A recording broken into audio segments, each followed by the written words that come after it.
Cancer ബാധിച്ച് ചികിത്സയിൽ കഴിയുന്ന സോഷ്യൽ മീഡിയ താരവും മുൻ ബിഗ് ബോസ് മത്സരാർത്ഥിയുമായ രേണുസുതി അധിക്ഷേപിച്ച കേസിൽ യൂട്യൂബർ അറസ്റ്റ് ചെയ്ത് കേരള പോലീസ്. രേണുസുതി ബ്ലോഗിലൂടെ കാണിച്ച ക്യാൻസർ ചികിത്സയുടെ മെഡിക്കൽ ബിൽ വ്യാജമാണെന്ന് ആരോപിച്ച് നിരവധി യൂട്യൂബർമാർ രംഗത്ത് വരികയും റിയാക്ഷൻ വീഡിയോ ചെയ്യുകയും ചെയ്തിരുന്നു.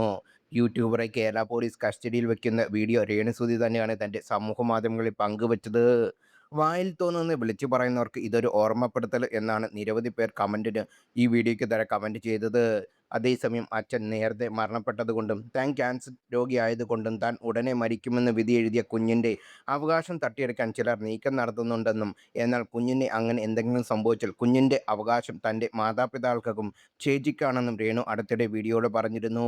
ഒരു കീമോയ്ക്ക് വേണ്ടിയും 2 ലക്ഷത്തിൻ്റെ മരുന്ന് എടുക്കണമെന്നും അതിനു വേണ്ടിയാണ് യൂട്യൂബ് ചാനൽ താൻ മുന്നോട്ട് കൊണ്ടുപോകുന്നതെന്നും രേണു വ്യക്തമാക്കിയിരുന്നു. എല്ലാവരും തന്നെ സപ്പോർട്ട് ചെയ്യണമെന്നും അടുത്ത കീമോ കഴിഞ്ഞാൽ എന്താണ് അവസ്ഥയെന്ന് തനിക്കറിയില്ലെന്നും, പക്ഷേ അവിടെ നിന്ന് താൻ തിരിച്ചു വരുമെന്നും രേണു വീഡിയോയിലൂടെ പങ്കുവച്ചു.